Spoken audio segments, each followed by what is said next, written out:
Good evening, and thank you for joining us for tonight's Star Vista Parent Caregiver Education Workshop, Self-Care 101. My name is Adrienne, and I work with the San Mateo County Libraries. San Mateo County Libraries strengthen our community by creating an inclusive environment for learning.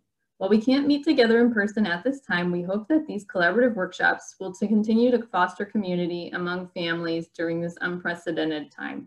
Thank you for being part of our community. This program will be recorded and shared through various San Mateo County Libraries outlets, including third-party websites like YouTube and Facebook, so others can learn from this engaging experience at a later time. You will not appear on video, and you will have the option to remain anonymous or sign up with a nickname. Don't worry, you can still interact using the chat function. We are thrilled to be partnering with Star Vista, a nonprofit organization that has been helping people throughout San Mateo County to navigate life's challenges for over 50 years. Just an aside, for those of you who'd like to access live closed captions for this event, click on the CC icon in your Zoom toolbar and then click on Show Subtitle. To increase the font size of your Zoom subtitles, click on the CC icon, then click Subtitle Settings and increase the font size to what's desirable for you. If you'd like to access a live transcript of the dialogue, click on the CC icon in your Zoom toolbar and then click View Full Transcript. Star Vista has been helping San Mateo County navigate life's challenges for over 50 years. Their counseling, crisis prevention, youth housing, and outreach programs reach tens of thousands of people in our community each year. And without further ado, I'd like to introduce you to our presenter this evening, Vero. Awesome. Thank you for that introduction. I always feel like a superstar with y'all. I'm very excited to be here. I'm trying to see how I can turn my video on. Okay, great. I can see myself. All right. So let me share my screen. I hope everyone is having an amazing day so far, given the circumstances. As Adrienne mentioned, my name is Vero. My pronouns are she, her, and ella, and I am the Youth Outreach Coordinator at Star Vista's Crisis Intervention and Suicide Prevention Center, also known as the Crisis Center. Just because our title is very long, we just say Crisis Center. So we are actually one program out of 30 different programs in Star Vista. So Star Vista has a little bit over 30 actually. They have services such as counseling, they have drug and alcohol treatments.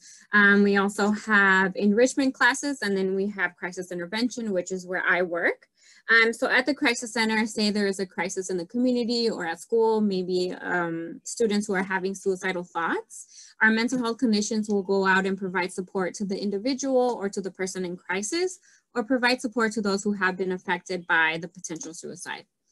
So we do a lot of heavy work in the community, but we are a small but mighty team. Our volunteers are incredible as well.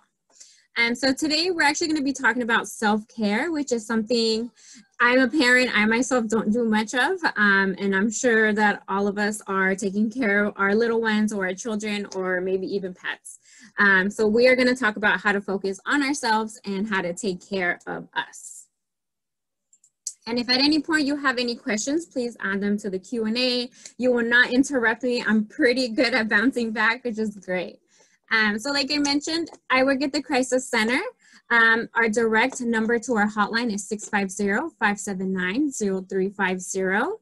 It's pretty cool because we're actually connected to the National Suicide Prevention Line, and that number is 1-800-273-8255. So say maybe it's like 1 a.m. and you can't go to bed, maybe you've had a fight with your child, or maybe you just aren't feeling so great.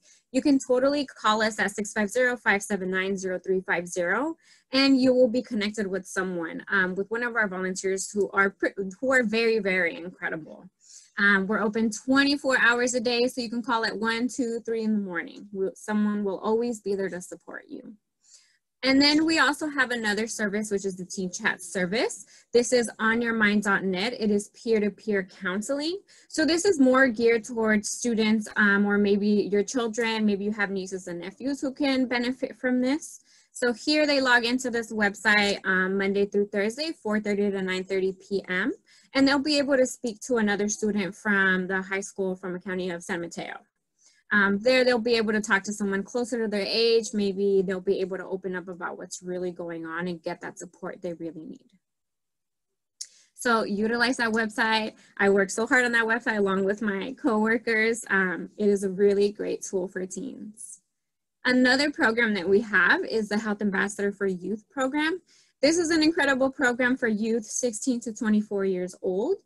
So if you have any children or you know of someone who is between those ages, recommend this program to them, especially if they want to maybe become a therapist later on down the line, or they want to major in psychology. So this program is a 3-month-long program right now. It's virtual.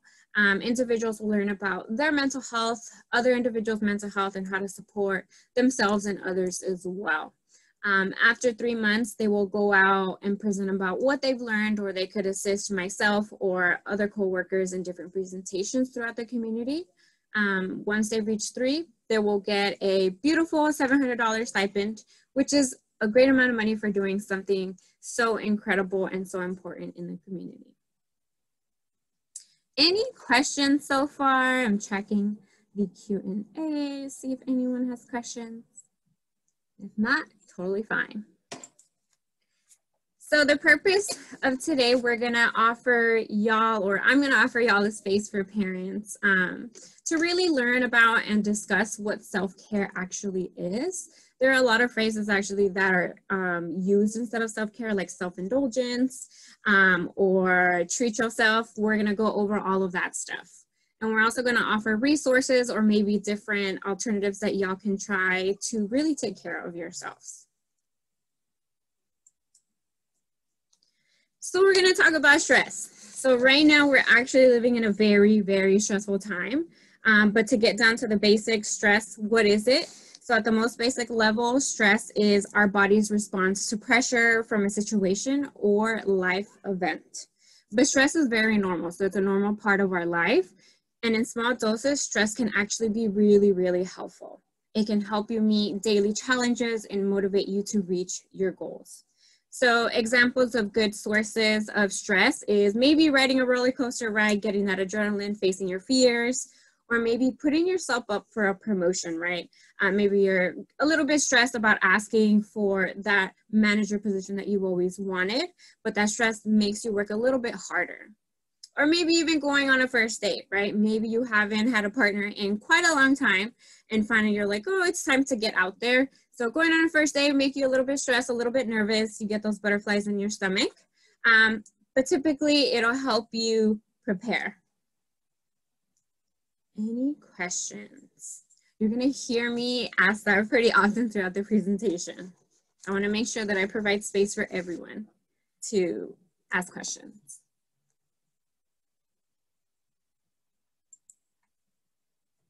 So if there are no questions, we're gonna go into like a little sciencey behind the stress. So the amygdala is what we call like, sort of like the superpower.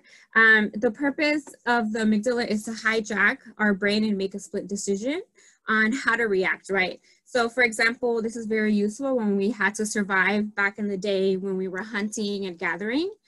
Say we were gonna get attacked by a bear. The amygdala, the main job of it is to really decide, it decides for us what we need to do in that instance. But imagine like if we were gonna get attacked by a bear and we use our prefrontal cortex to decide, how big is the bear? Can I take it down? Can I run away from it? Should I run up the hill or should I throw a piece of meat at it? Will it leave me alone?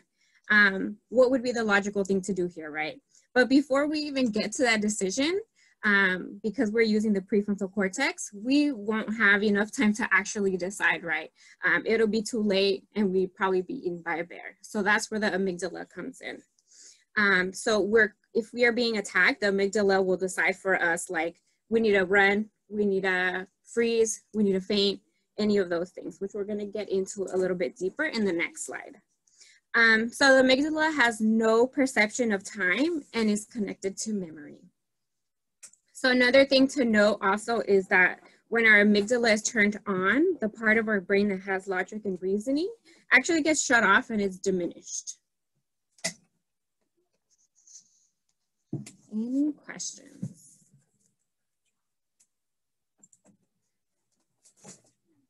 Somebody asked, does amygdala also process with stress and anxiety? Yes, it does. So we're actually going to talk a little bit more about that in the next couple of slides. All right. So what stresses us out? There are a lot of things that are playing a role right now. Our stress receptors can't really distinguish between like real dangers or false dangers, right? Like we mentioned about the bear being attacked. Our body can't tell the difference.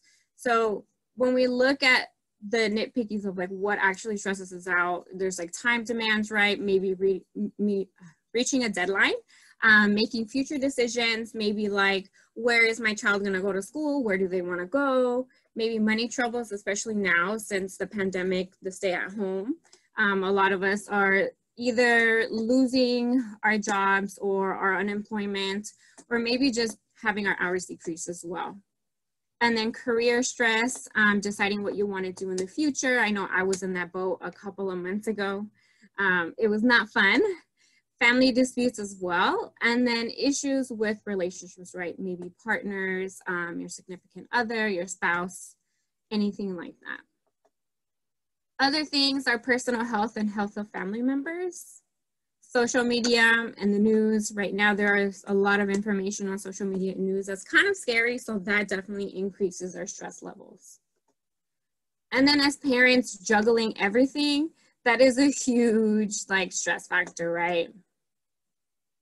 Also self-doubt or feeling uncertain about what's gonna happen. Or like, are we gonna get out of this pandemic? Am I gonna be able to get a job? So all of those things can add on to it.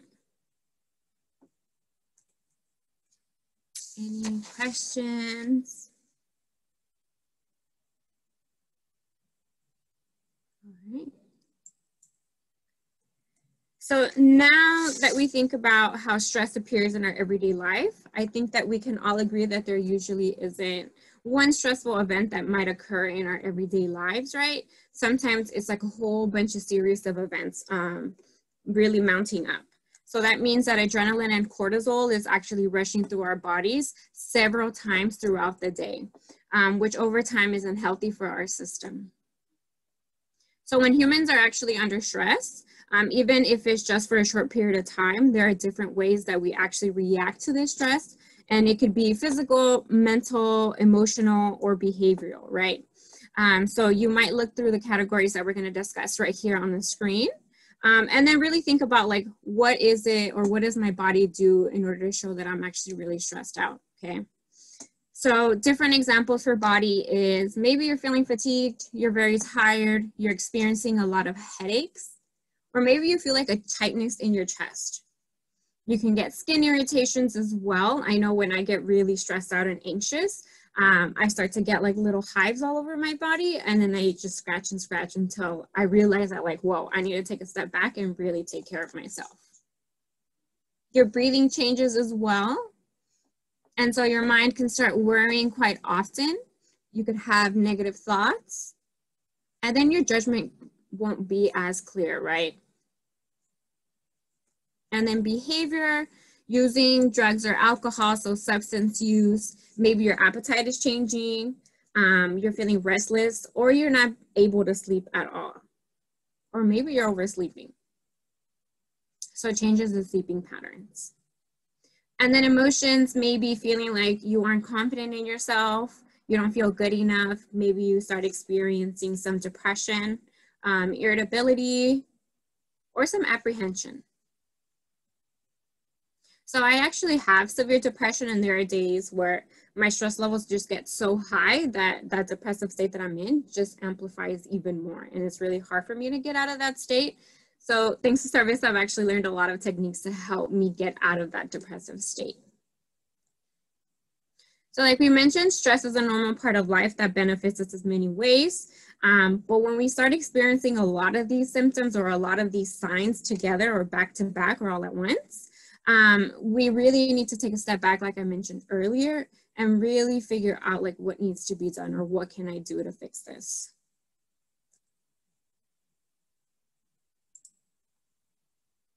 So stress is an inevitable part of life, but we can improve how we respond to this stress, right? So again, stress is what happens when our body and mind responds to something overwhelming, scary, or dangerous. When our bodies become stressed, certain hormones like adrenaline and cortisol rush through our system. Your body identifies this as a dangerous event. You or the person might be harmed. So for example, say you're driving down the street and you aren't really paying attention, then you see someone crossing the street. Your body instantly tells you like, whoa, we need to stop, right? So you hit the brakes and your body is experiencing a whole bunch of different like changes, emotions, all of that at once. And after that incident has happened, your body is still experiencing that stress, right? So it could either take a couple of seconds, it could take a few minutes, or even up to an hour to really get your body back down to the baseline where it was before that stressful event happened. Questions at all? All right. I must be doing a really great job then. If not, please feel free to ask questions. So what is self-care? So I want to ask this question to the audience. If you could add anything in the chat box, like what do you think self-care is? Or how do you think about self-care? And how does self-care show up in your life currently?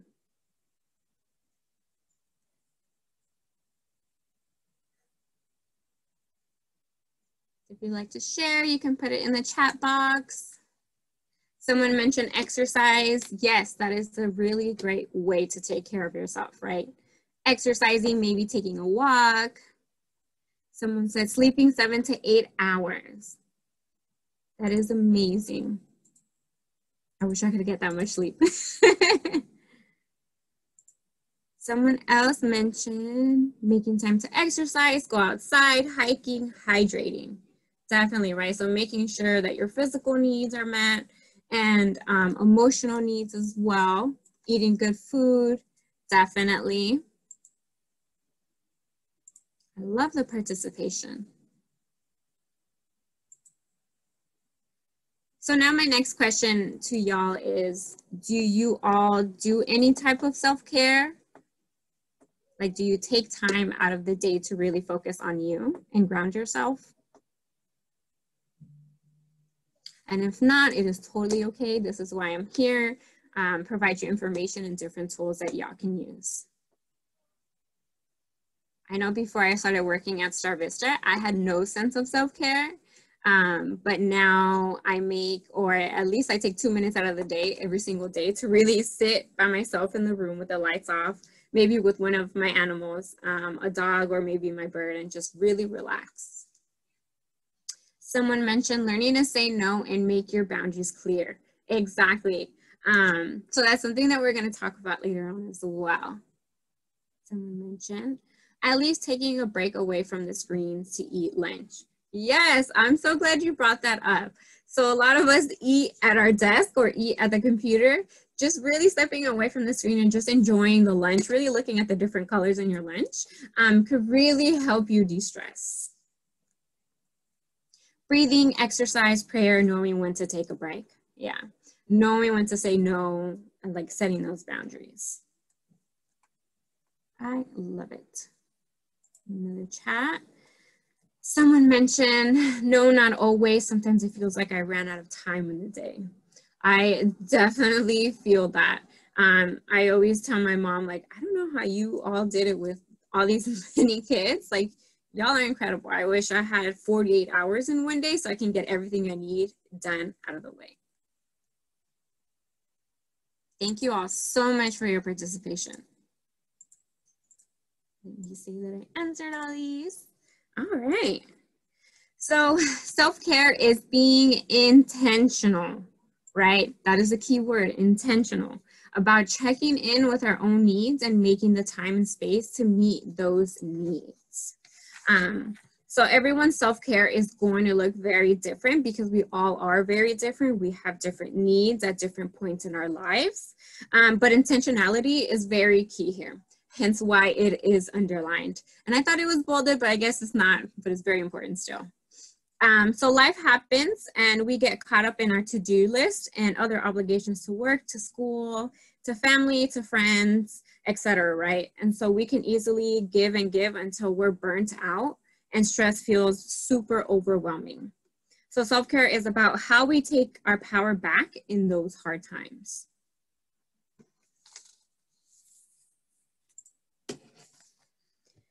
All right, so like I mentioned earlier in the presentation, there are a lot of different words that are used instead of self-care, like numbing, self-indulgence, all that stuff. So we're gonna break down those, or we're gonna talk about those differences. So self-care versus numbing. Brene Brown is an incredible professional that a lot of us at Start Vista adore. So if y'all wanna learn more about her, please do so, she's amazing. But she says that we all numb. We all have different numbing agents of choice: food, work, social media, shopping, television, video games, porn, beer, but we all do it, right? So numbing and self-care are two completely different things. It's not what you're doing, but why you're doing it, right? I'm gonna bring up a personal example. One of my family members, they actually lived through the Civil War in Central America, and they witnessed a whole bunch of horrific things. And so once they immigrated over to the United States, they picked up drinking and they drank quite a lot, just so that they could numb all of that stress, all of that trauma they had inside. So again, we don't want to numb. We want to replace it with things that are actually taking care of what is bothering you, what is that trauma. And then true self-care is not an excuse to escape from our lives, but rather a means to create a life we don't feel the need to escape from in the first place.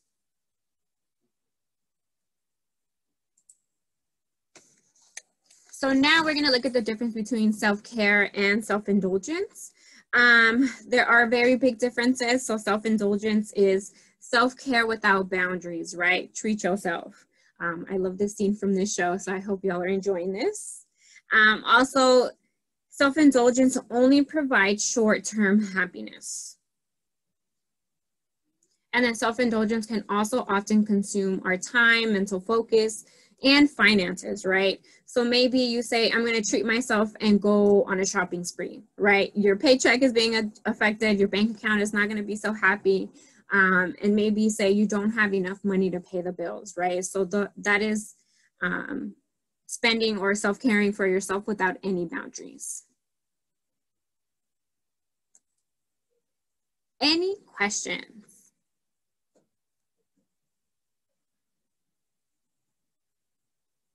And let me know if I'm talking too fast. All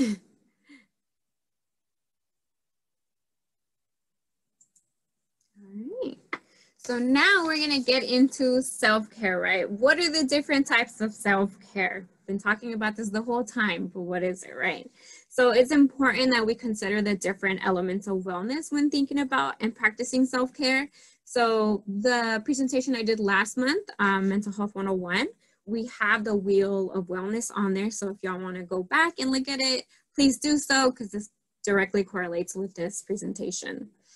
So there are different models of the wellness wheel, but the basic idea is that there are different types of self-care we can do to attain wellness in each of these categories, right? So intellectual, emotional, we want to make sure that our spiritual element is well and happy. Social, occupational, and physical as well.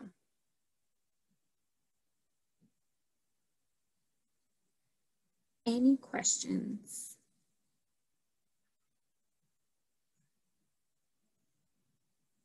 All right. So the next slide, we're actually going to talk about each of those different elements. So don't panic. So it's different types of self-care that you can do for each of those elements. So physical, maybe sleeping, stretching, walking, exercising, maybe eating a little bit better. For me, one of my goals is to eat less hot Cheetos or less Takis. So that's something that I'm trying to do. For emotional stress management, right? Any coping skills you have, or even therapy, right? So talking to someone else. Journaling can also help as well. I have an 8-year-old son, and every time he's not feeling well mentally or emotionally, I have him write those negative thoughts down on a piece of Post-it, and I have him crumple it up and then throw it away in the trash. So he's physically getting rid of that. Social, creating boundaries, like you all mentioned, right? Setting boundaries, knowing when to say no, and knowing when, like, hey, I need to take care of myself before I'm able to support someone else. Your friends, right? Making sure you have great friends, partners, positive ones, not toxic ones. And spiritual time alone, maybe meditating, you can pray, attend virtual mass, and then be one with nature, although it's pretty hard right now because of the stay at home, or a sacred space. Personal could be hobbies, right? Maybe you love drawing, maybe you love cooking, setting goals for yourself, short-term goals and long-term goals. And then really figuring out yourself, like, who do you want to be? Do you love who you are right now? If not, like, what are some steps that I could take? And environmental or space is making sure that your home, your environment is healthy, right? Making sure that there is some sort of stability, some consistency. And then financial is saving, budgeting, paying bills, and setting boundaries financially as well, right? Like, do I need this or do I just want this, right? But it can be a little hard right now given the circumstances. People losing jobs, maybe working less hours. And then work is making sure that you have a work-life balance, that you're working not too much and you're making sure you're taking those breaks. Like someone mentioned in the audience, making sure that you have your lunch away from your screen, right? Maybe just go sit on the floor, go sit at the kitchen table, anywhere, but not just in front of the screen. Any questions at all?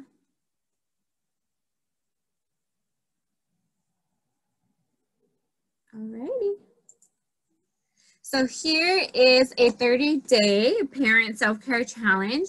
I found this about a couple weeks ago, I think, and I think it's really incredible. It gives you a plan, right? Maybe you don't know what kind of self-care activities to do. So this sets it out for you, right? So day one is maybe wearing something that you love. It could be your favorite glasses. It could be your favorite ring or your favorite shirt, right?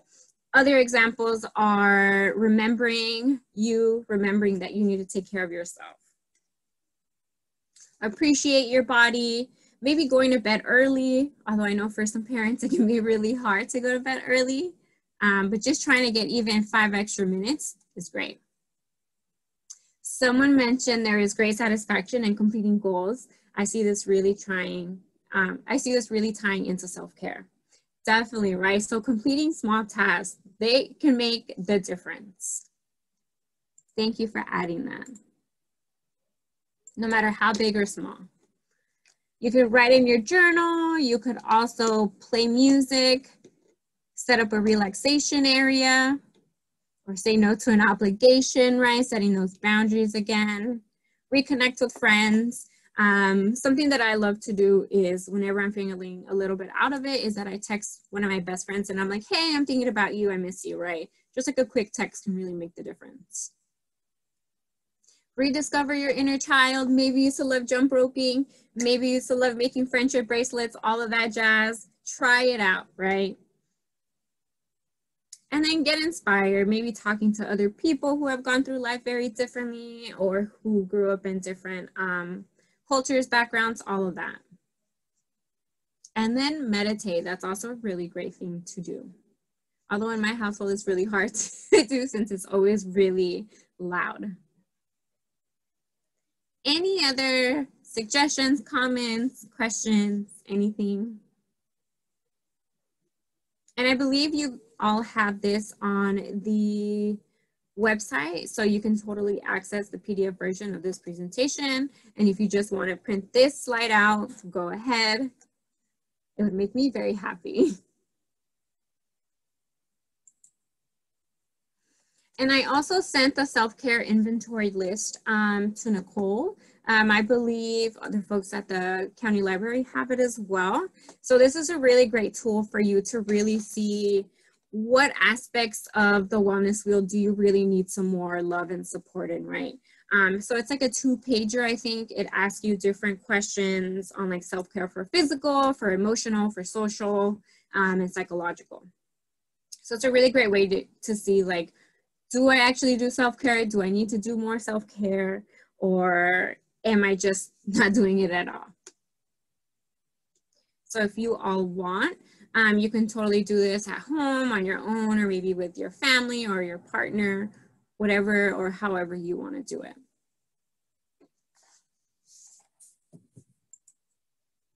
And I want to leave you all with a quote from Bell Hooks. Incredible. So it reads, one of the best guides to how to be self-loving is to give ourselves the love we are often dreaming about receiving from others.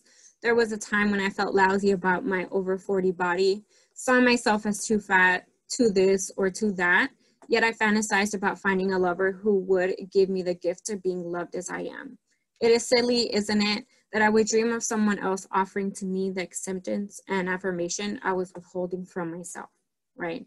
So you know yourself best, you know your body best, so take care of it.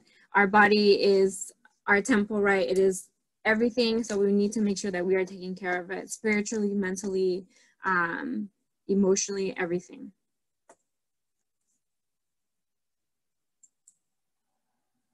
And here are some additional resources for y'all. Teen chat room, we've had actually parents come into the chat room as well to talk to us, and that's totally okay. We are more than happy to support you all. NAMI is another great resource. They have the self-care inventory list, which we borrowed from them. Really great. And then calling our crisis hotline, right? Maybe you need some extra support. Maybe you just need to talk, you need a vent. Please call us. We are open 24 hours a day, and we are more than happy to support you. And I love this little image to the right. Yeah, to the right. Self-care isn't selfish, right? A lot of people don't want to take care of themselves because they think that they're being selfish or they're not really taking care of what they need to. But you need to take care of yourself, right? How are you going to support maybe your children? How are you going to support your partner or others if you aren't taking care of yourself?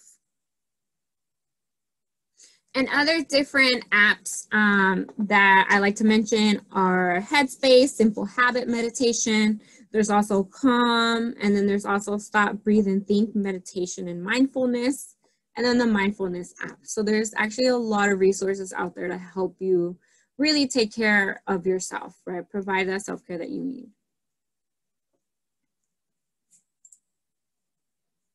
And if there are no more questions, that is it. I am very happy that I got to do this. I love working with the county. They are amazing. And if you have any questions, please utilize the Q&A. And if not, then I think we are good.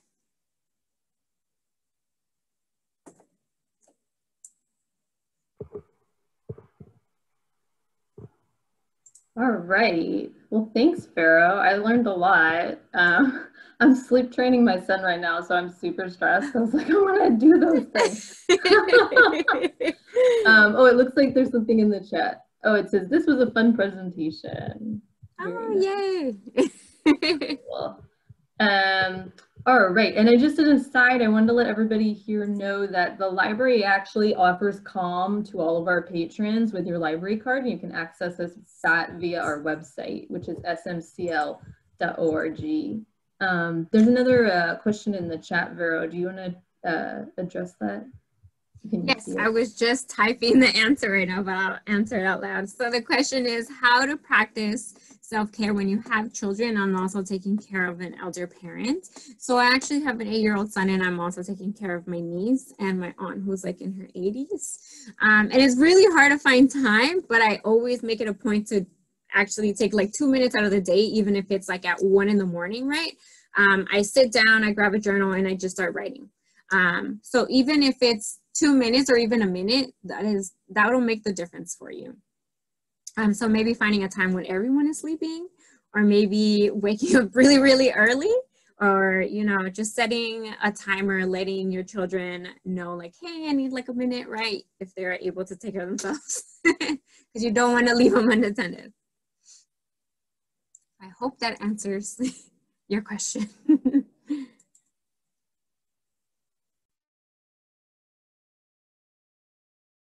Okay, that sounds good. Yeah, I find a good way because I also have a baby. I have to put it I have to put my like self-care activities on the family calendar or else other things happen. You know? That is a really great tool. Yeah, having them Yeah. there. Okay, cool. Well, thanks everybody for coming. Before you leave, please take a moment to complete our short survey. We'd love to hear what worked for you and what didn't, and what topics you'd like to hear us talk about in the future. This is, I believe, the last in our Parent Caregiver series for the year, but we will probably be offering some others with Star Vista in the future. This workshop has been recorded and will be available on our YouTube channel for those who may be unable to attend tonight, or for those who'd like to revisit some of the resources that Vero mentioned. You can visit our website at smcl.org or click on the link and to check out any future websites. So thanks again, and everybody have a good night.